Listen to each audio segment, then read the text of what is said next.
Jack had always been a man who minded his own business. He had bought his home 5 years ago, a charming single-story house with a spacious backyard that he had spent years turning into his personal paradise. The centerpiece of it all was his in-ground pool, a shimmering blue oasis where he and his friends would gather on weekends, where he would relax after long work days, and where his golden retriever Max loved to splash around on hot summer afternoons. It was the perfect setup, and for years, Jack had enjoyed every bit of it without a single issue. That was before Karen took over the homeowner association. Karen had lived in the neighborhood for years, always lurking in the background, always quick to report people for the most ridiculous infractions: grass that was half an inch too high, holiday decorations that stayed up a day past their allowed time frame, cars parked in driveways that she deemed unsightly. But as long as she wasn't in power, most of her complaints were ignored or lightly enforced. Then, in what Jack could only assume was the worst-case scenario of neighbors not showing up to vote, Karen somehow became the new homeowner association president. And the moment she stepped into that role, it was like a switch had flipped. She wasn't just filing complaints anymore. She was creating rules, enforcing them aggressively, and, worst of all, rewriting regulations to fit her own vision of a perfect neighborhood. Jack's first real run-in with Karen as homeowner association president happened on a Saturday morning. He had just finished cleaning his pool when he noticed a group of people in neon vests walking around his yard without permission. One of them, clipboard in hand, was taking photos of his backyard. He stormed outside, his voice sharp with irritation. "Excuse me, what the hell do you think you're doing in my yard?" The group turned in unison, startled by his presence. But Karen, standing confidently in the middle, didn't flinch. She turned toward him with that same smug expression she always had when she thought she was in the right. "Good morning, Jack," she said sweetly, as if they were old friends. "We're conducting a homeowner association inspection, just making sure everything in the neighborhood is up to code." Jack folded his arms. "Up to code? What part of the homeowner association rules says you can come into my backyard without permission?" Karen's smile never wavered. "Oh, we sent out an email about random inspections. We're implementing some new policies to keep the community in top shape." Jack felt his patience slipping. "I didn't get any email." "Well, maybe you should check your spam folder," Karen said, giving a fake laugh.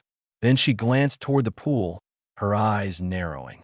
"Speaking of policies, we need to talk about this." Jack frowned. "My pool?" Karen nodded. "Yes. As of last month, homeowner association regulations have changed, and backyard pools are now considered non-compliant structures due to new water conservation efforts in the state." Jack blinked. "You can't be serious." "Oh, I am," she replied, tilting her head. "You should have received the updated regulations. All homeowners with pools have been given a 2-week notice to either remove them or have them properly covered. It's for the greater good of the community." Jack felt his blood pressure spike. "You're telling me you expect me to get rid of my pool because of some homeowner association policy you made up?" Karen gave a dramatic sigh. "It's not just me, Jack. The board. The board you handpicked after pushing out the old members." Jack shot back. Karen's smile wavered for just a second before she recomposed herself. "Listen, I don't make the rules, I just enforce them. But you're welcome to file an appeal if you'd like. We have a meeting next month where we can discuss it." Jack clenched his jaw. "So let me get this straight. You make a new rule, give no real notice, trespass onto my property, and now you expect me to just destroy my own pool? You're out of your mind if you think I'm doing that." Karen's expression darkened. "I'd be careful with that attitude, Jack. Homeowner association violations can result in hefty fines." "Yeah," Jack scoffed. "Well, good luck collecting." Karen smirked. "We always do." With that, she motioned for her clipboard-holding minion to take another photo of the pool before turning on her heel and walking off. Her entourage followed her, leaving Jack fuming in his backyard. For the next few days, Jack received a barrage of letters from the homeowner association, each one escalating in tone. The first was a friendly reminder that his pool was in violation of homeowner association regulations. The second was a formal warning, complete with a $500 fine for failure to comply with community water conservation policies. The third threatened legal action if he didn't drain and cover the pool within 7 days. Jack wasn't the only one targeted. He spoke to several neighbors who also had pools, all of whom received similar notices. But unlike Jack, some of them caved under the pressure. A few even started covering their pools just to avoid the headache. Jack, however, was not going down without a fight. He spent hours reviewing the homeowner association bylaws and city regulations. Nowhere did it say that the homeowner association had the authority to force homeowners to remove existing pools. In fact, property deeds in the neighborhood clearly outlined that homeowners had the right to maintain their backyards as they saw fit. Jack was confident that this so-called rule was nothing more. Then Karen's personal crusade to enforce her ridiculous vision determined to challenge her. He showed up at the next homeowner association meeting with documents in hand, ready to argue his case.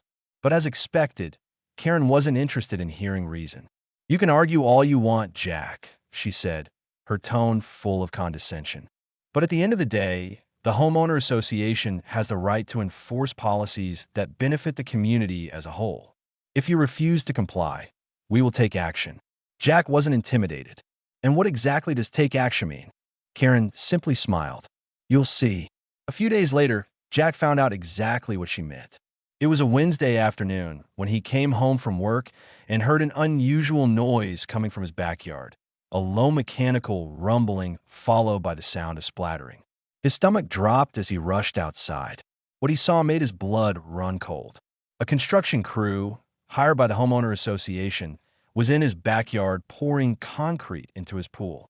Jack could barely process what he was seeing. The pristine blue water was vanishing under thick gray sludge. Workers in hard hats and reflective vests moved quickly, as if they had done this 100 times before. And standing at the edge of it all, arms crossed, was Karen. When she saw Jack, her smirk widened. "Well, Jack," she said, "looks like you won't have to worry about that pool anymore." For the first time in his life, Jack felt genuinely homicidal. This wasn't just a homeowner association rule.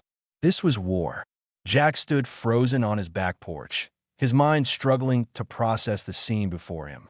His beautiful, crystal-clear pool, the one he had spent years maintaining, the one he had designed to be the perfect backyard oasis, was being buried alive in thick gray concrete. The crew moved with eerie efficiency, pouring and spreading the viscous sludge like they had done this dozens of times before. And then there was her.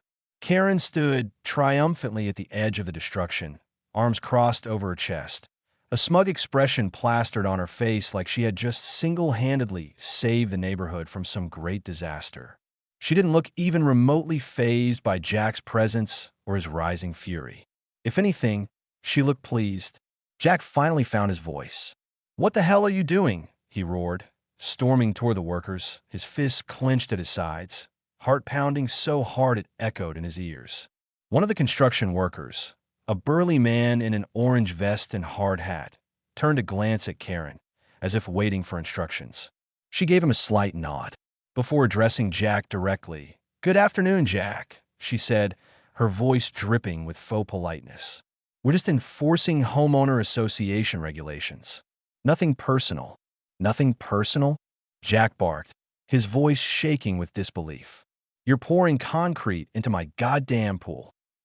Karen let out a dramatic sigh, as if he were being unreasonable. "I told you at the meeting, pools are no longer allowed per the homeowner association's new conservation guidelines. Since you refused to comply voluntarily, we had to step in and handle it." Jack was seething. "You had no right. This is my private property." Karen gave him a patronizing look. "Actually, as per homeowner association bylaws, if a homeowner refuses to comply with neighborhood standards, the homeowner association is permitted to take corrective action to ensure compliance. It's all in the fine print, Jack."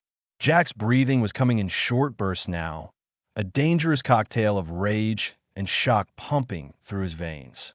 He turned back to the workers. "Stop right now," he ordered. "This is trespassing, destruction of private property. I will sue every single one of you."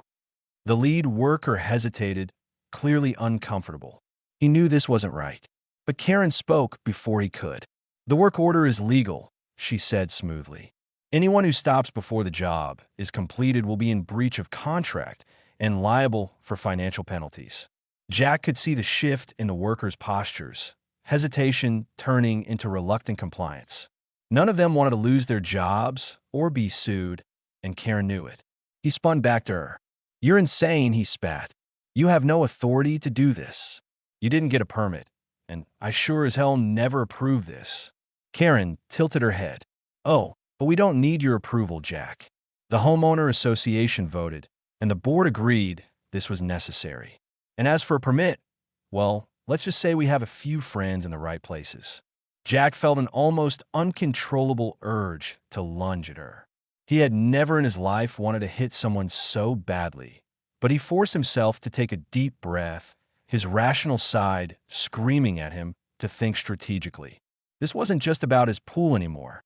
This was personal. Karen was making an example out of him, and she was enjoying every second of it. Jack yanked his phone out of his pocket and started filming. "Say that again," he said, his voice cold and even. "Say on camera that you're illegally destroying my property without my consent." Karen let out a dry laugh. "Jack, we're not destroying it. We're repurposing it. A concrete-filled pool is much safer for the community than a water hazard. Wouldn't you agree?" Jack turned the camera toward the construction workers. "You all realize you're committing a crime, right? This is felony property damage. You keep working, and you'll be just as liable as she is." The workers paused. For the first time, real unease settled over them. A few of them exchanged nervous glances. Karen's smile faltered just a fraction. "You should really stop recording, Jack. Homeowner association business is private, and—" "Oh no," Jack interrupted.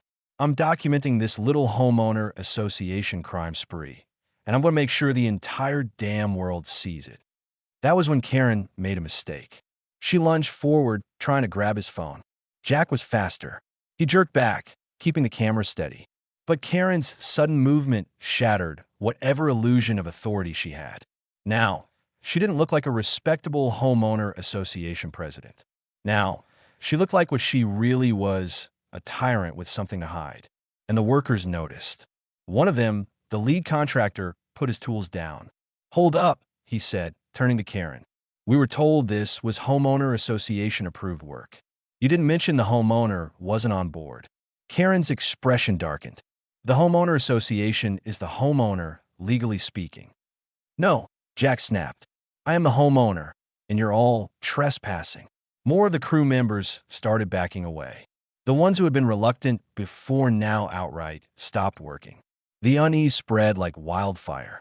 Nobody wanted to be on the hook for felony charges. Karen's face turned red. "If you all stop, I will sue every single one of you for breach of contract." The lead worker scoffed. "Lady, I'm not about to get arrested for some homeowner association nonsense." He motioned to the others. "Pack it up." Karen's eyes blazed with fury. "You can't just leave it like this," she snapped. "We're in the middle of the job." Jack folded his arms. "Guess you'll have to finish it yourself, Karen." She looked at him livid. For a second, it seemed like she might actually try to throw a punch. But then, with a frustrated shriek, she turned on her heel and stormed off. The construction crew didn't waste any time. They loaded up their equipment and got the hell out of there. Jack surveyed the damage. His pool was half filled with concrete. The pristine blue water was now a disgusting, lumpy mixture of gray and debris. It looked like a grave, and in a way it was. Jack had lost this round. His pool was destroyed. But the fight wasn't over. If Karen thought this was the end, she was dead wrong. This was just the beginning. Jack stood on his back porch, his hands clenched into fists as he stared at the mess Karen had made of his backyard. His once beautiful, crystal-clear pool was now nothing more than a hardened mass of gray concrete, uneven and cracked in places where the cement had settled improperly. The entire scene felt surreal, as if he had walked onto the set of some absurd dystopian movie where a homeowner association had unlimited power to destroy private property at will. But this wasn't a movie. This was real, and it had happened to him. The rage that burned in his chest wasn't just about the loss of his pool. It was about the principle of the thing. This was his home, his property, and Karen had stomped in like she owned the place, making decisions that were neither legal nor justified. The way she had smirked, the condescending tone in her voice as she explained that it was all for the community, the absolute nerve of her to think she could get away with something like this. It all made his blood boil. He wasn't the type to roll over and take this kind of abuse. If she thought for 1 second that she had won, she was in for a rude awakening. Jack pulled out his phone and immediately started filming. He documented every inch of the destruction, zooming in on the uneven cement, the footprint impressions left behind by the workers, the spots where the concrete had spilled on his patio tiles. He narrated everything as he recorded. He made sure to lay out exactly what had happened, how the homeowner association, led by Karen, had hired a construction crew to trespass onto his property and destroy his pool without any legal authority. When he was done with that, he turned the camera on himself and looked directly into the lens.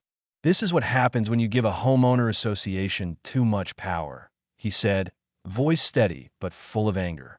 "Karen and her little dictatorship decided they didn't like my pool, so instead of following any legal channels, they trespassed onto my property and poured concrete into it.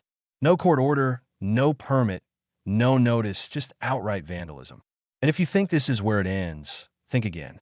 He ended the recording and immediately sent the video to his lawyer, Daniel Carter. Daniel was the best in the business, cutthroat, aggressive, and someone who hated homeowner association overreach as much as Jack did. It didn't take long for him to respond. "Daniel, tell me you have proof." "Jack, photos, videos, audio recordings, I even have Karen admitting to it on camera." "Then they're screwed. This is felony destruction of property. We're taking this to court." Jack's anger finally had an outlet. He sent Daniel every single document he had, including the homeowner association's bylaws, his property deed, and every email Karen had ever sent regarding the so-called pool ban. Daniel confirmed what Jack already suspected. Karen had zero legal authority to do what she did. Homeowner association regulations could not override personal property rights, and pools were not illegal under any city or state law. In short, this entire thing was a power trip. But Jack wasn't going to rely on legal action alone. He knew that if he wanted real change, he had to turn the entire community against Karen.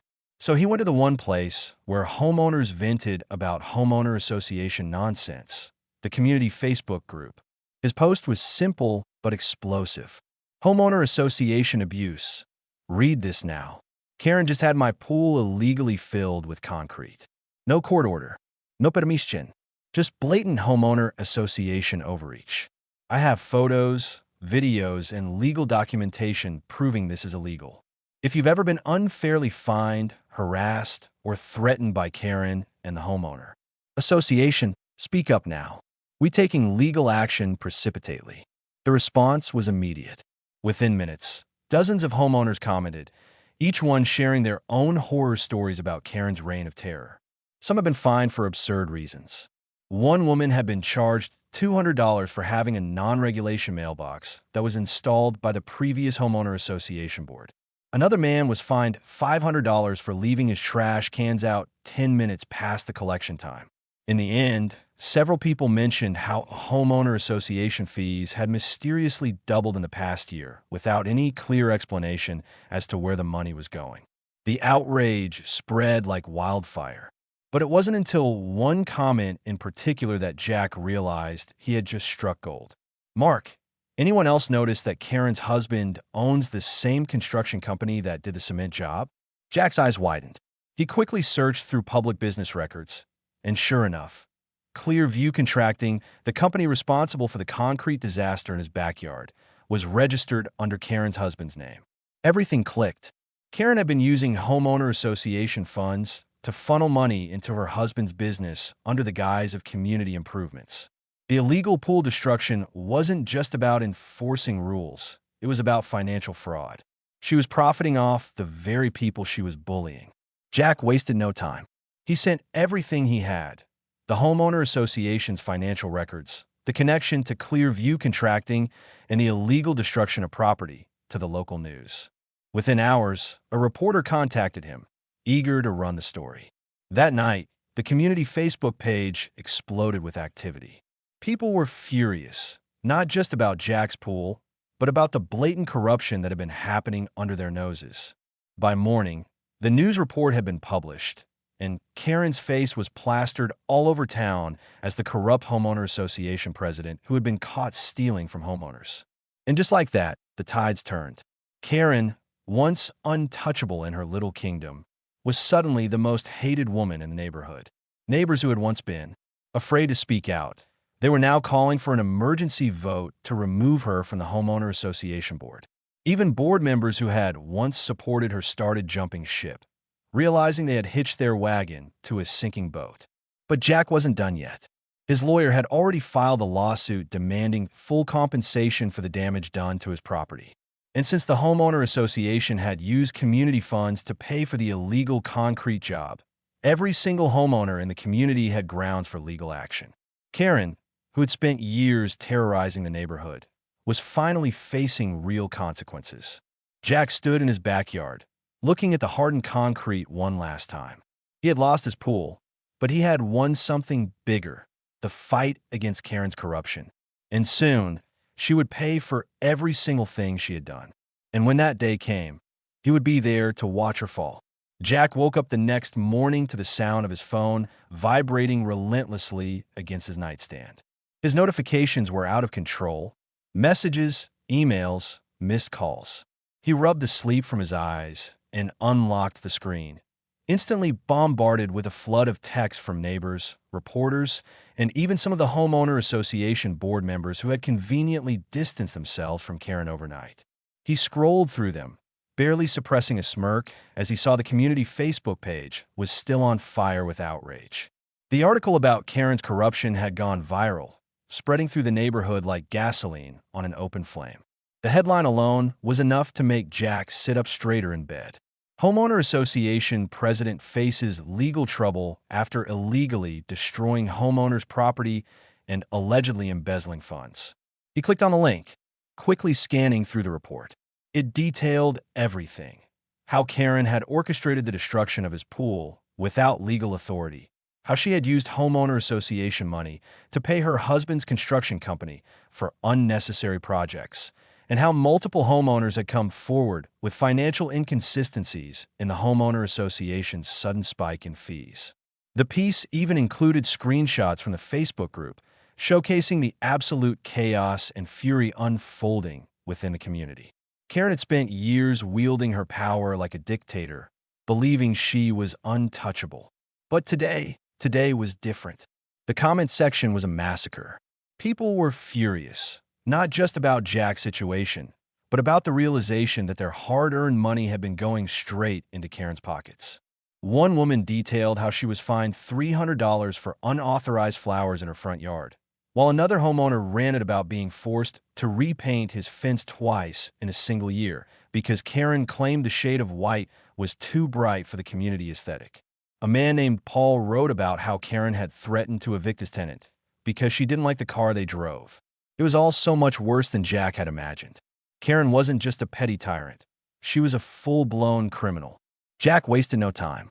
He immediately called Daniel, his lawyer, who picked up on the first ring. "I take it you've seen the article?" Daniel's voice had that amused edge, the sound of a man who knew he was about to win big. "Oh yeah," Jack replied, his smirk growing. "And so has half the neighborhood. Everyone's pissed. People are demanding refunds, threatening lawsuits. Even the board members are trying to act like they had nothing to do with her." Daniel let out a low chuckle. "Good. We're filing for immediate injunctive relief. Basically, we're asking a judge to freeze the homeowner association's enforcement powers until this mess is sorted. That means no more fines, no more threats, and definitely no more homeowner association-funded projects using community money." Jack's grin widened. "And Karen? Oh, we're coming for her. Personal lawsuit for trespassing, destruction of property, and fraud. If she thinks she can just walk away from this, she's in for a rude awakening." That was all Jack needed to hear. He ended the call and immediately started preparing for the emergency homeowner association meeting that had been scheduled for that evening. Normally, these meetings were dull, sparsely attended, with Karen holding the floor like some self-opinionated queen. But tonight was different. By the time Jack arrived at the community center, the parking lot was packed. Homeowners who had never once attended a homeowner association meeting had shown up in full force, some still in their work clothes, others clutching copies of their unjust fines and penalty notices. The energy in the room was electric, a simmering rage barely contained beneath a thin veil of forced politeness. The homeowner association board members sat at their usual long table at the front of the room, but unlike past meetings, they didn't look confident. They looked terrified. And Karen? Karen sat in the center, arms crossed tightly over her chest, her lips pressed into a thin white line. For the first time, she wasn't in control. Richard, the homeowner association vice president, stood up and cleared his throat. We're here tonight to discuss serious allegations against our homeowner association president, Karen.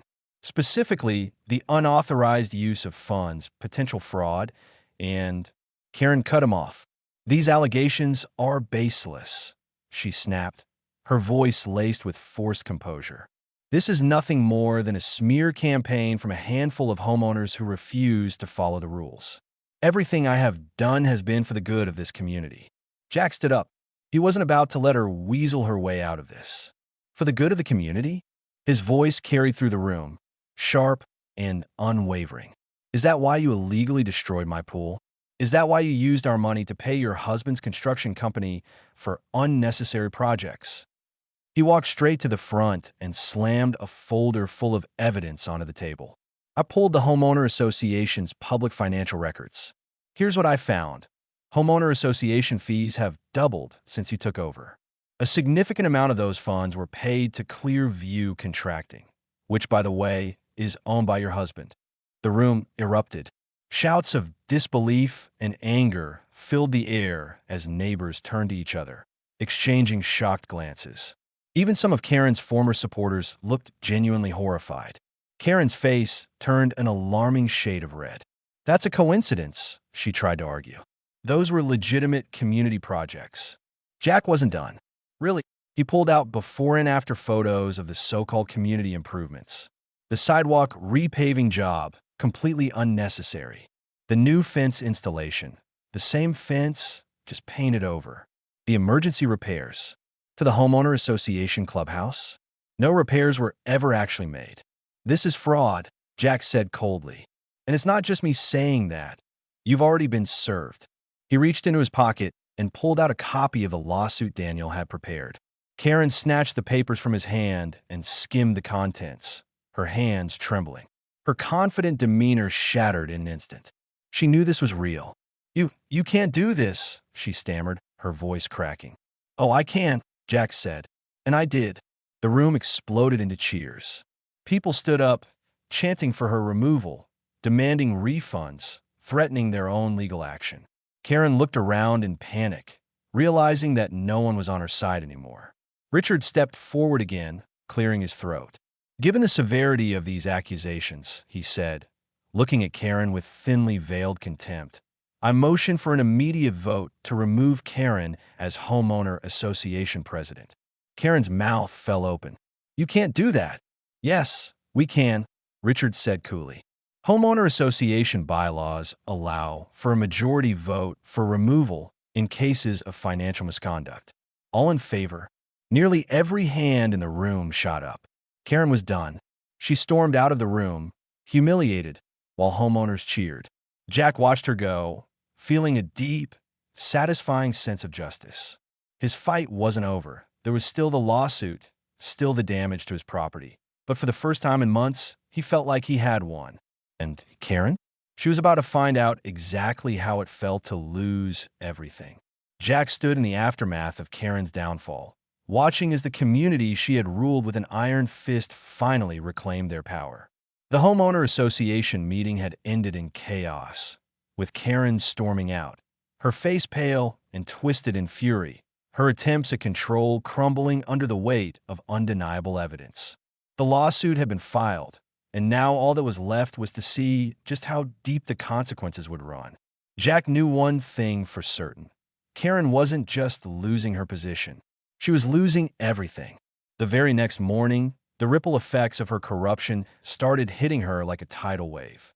The homeowner association board, desperate to salvage what little credibility they had left, sent out an emergency announcement officially terminating Karen's presidency and suspending all the fines, penalties, and arbitrary regulations she had enforced over the past year. Neighbors flooded the community Facebook page with celebration posts, joking about throwing a block party just to celebrate the fact that they were finally free. Jack, however, was more focused on what was coming next, the legal reckoning. His lawyer, Daniel, wasted no time. The first thing he did was file for a temporary restraining order against Karen, preventing her from interfering in any further homeowner association decisions or attempting to retaliate against anyone involved in the lawsuit. Then came the real hammer, filing for criminal charges: trespassing, vandalism, felony destruction of property. The fact that Karen had used homeowner association funds to destroy Jack's pool made things even worse for her, pushing the case in a fraudulent misuse of community assets, which carried serious legal penalties. Jack had expected Karen to fight back, to try and weasel her way out, but what happened next took even him by surprise. Within a week, Clearview Contracting, the company owned by Karen's husband, was shut down. The state had launched an investigation into their business practices. It didn't take long to uncover even more shady financial dealings. Over the years, they had been inflating prices, overcharging the homeowner association, and even charging for services that were never completed. It was outright embezzlement. And now, both Karen and her husband were under criminal investigation. Jack couldn't have written a more satisfying ending.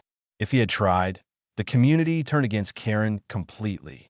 She had always operated on fear. Fear of fines, fear of lawsuits, fear of retaliation. But once that fear was gone, so was her power. People she had once controlled now openly mocked her, whispering about how she had ruined her own life with greed and arrogance. Her home, the very house she had once lorded over everyone from, went up for sale within 2 months. Rumors spread that she had been forced to sell it to cover her mounting legal fees. Jack made sure to walk past her property every day just to see the slow dismantling of her former kingdom. The for sale sign out front was poetic justice, a silent testament to her downfall. He wasn't sure where she was going, and frankly, he didn't care. She had spent years making other people miserable, and now she was finally getting a taste of her own medicine. The homeowner association, now under new leadership, reversed almost every rule Karen had put in place. Fines were refunded. The ridiculous restrictions she had implemented were wiped from the books. And best of all, Jack won his lawsuit. Not only was Karen found liable for the damages to his property, but she was also ordered to pay for a complete restoration of his pool at her expense. The judge didn't buy a single one of her excuses.